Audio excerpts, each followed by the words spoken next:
Now I bring you a game from this person here.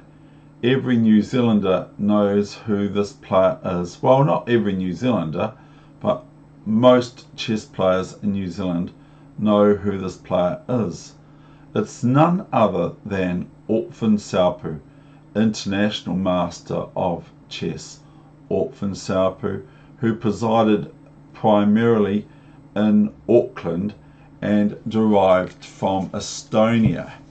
Okay, so he came to New Zealand and he started playing chess as early as 1952 in the New Zealand Chess Championships, and he won it a heck of a lot of times, like about 30 or so. I think it was about 30 times he won the New Zealand Championships, or was that equal first and sometimes second. Just randomly, we've got him not doing so well here. That's just a particular part of the tournament, but he won a lot of times, about 33 times or something to my memory. So I bring you a game where Ortvin, our New Zealander who passed away some years ago, and very sad, New Zealand's International Master of Chess, was playing on the October 21st, 1967 at the Interzonal, none other than the second best chess player of all time, according to Fide master Martin Dreyer in his book, Bobby Fischer, and Garry Kasparov is higher up on that grade, according to our great chess champion Martin Dreyer, who's also taken out the New Zealand Championships, okay, in about 1990, I think. And I've interviewed Martin, but that is another time, another place. And I've interviewed Martin, Chess and Life, and you can find that interview on this chess channel. So here we go with this game from Ortvin Sarapu versus, okay, if you bear with me, because I wasn't going to do this, a young Bobby Fischer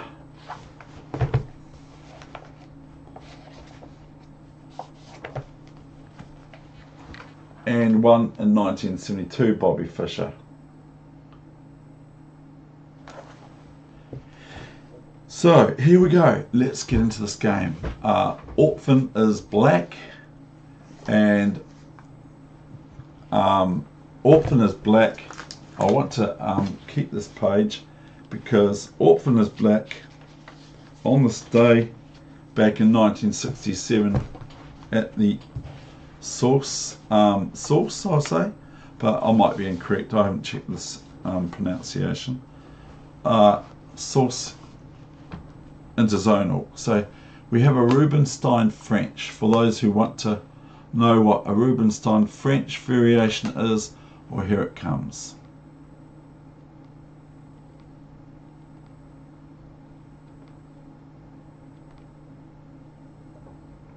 So bishop g5 and then de4, knight e4.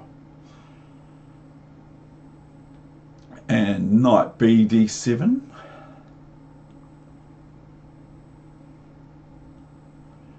Is it now bishop d3 or knight f6? Yeah, knight f6 check. And so Ortvin plays knight f6 back. And here comes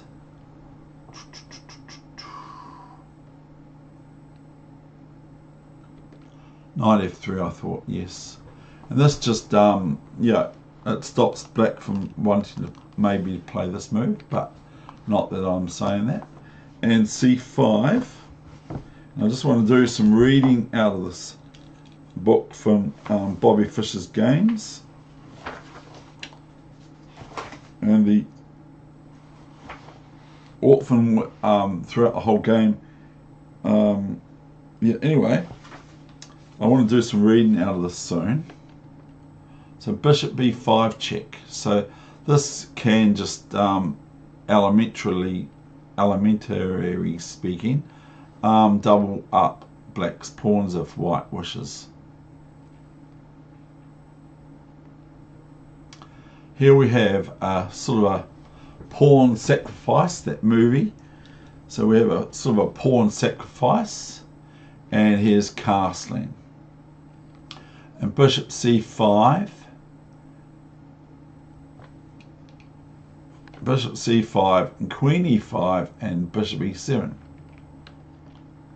Now we have knight takes pawn, and rook c8, and now Matanovic, very strong player a long time ago,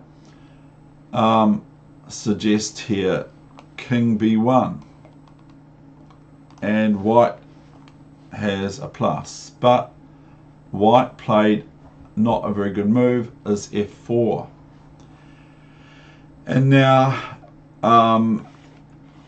Ortvin should have played this move, which gives equals or so thereabouts.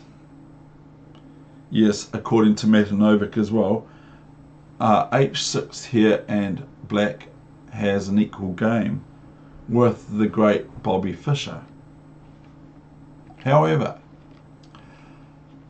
Ortvin, international master Ortvin Sarapu, played castles here, and which is a question mark. And now white plays knight f5. Now this is of course attacking the queen. So the queen can go to c7 and threaten queen takes c2 checkmate. Okay, so Ortvin's threatening queen takes c2 checkmate. So now we have knight e7 and queen e7 and bishop e. Oh no, we don't. We have rook d2 now from Bobby's hand. And then we can't answer that. Oh, I can answer. I can't answer it. I'll have to turn him off. Usually it's someone else ringing me, but I'll have to ring him in a second. Then we have rook, unless he's got the virus. I hope he hasn't. Not possible is queen takes bishop because of queen takes rook. So gf6, and then we have queen e3.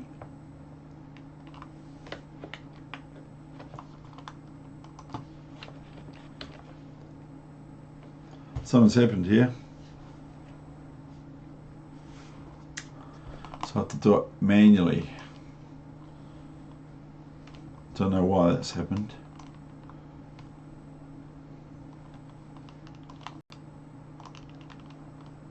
Look at this. Ortvin's really attacking that c2 pawn.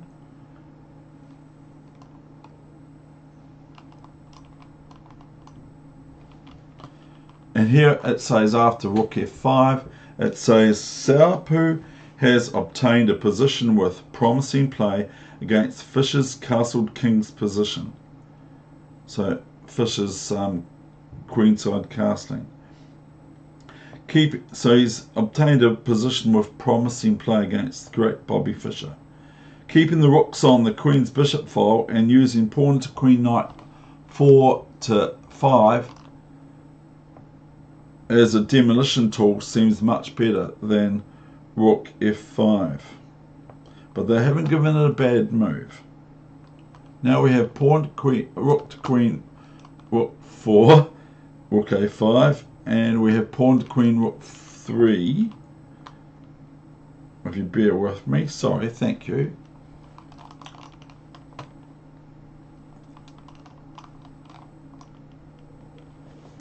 And now it's very short to the end. There's king here, rook here, rook takes, king here, queen here, and what was the last move now for black was here, and this is where is it? No, sorry. Rook to e8. And Ortvin Sarapu resigned. If here, then merely queen g5 checkmate. If here, then queen takes pawn check looks very good. If here, probably queen takes pawn as well, and that sort of thing. Okay, so that is our great Ortvin Sarapu playing the great #2 in the world ever, next to Garry Kasparov, according to Martin Dreyer, Bobby Fischer. A la Bobby Fischer. Okay, thank you.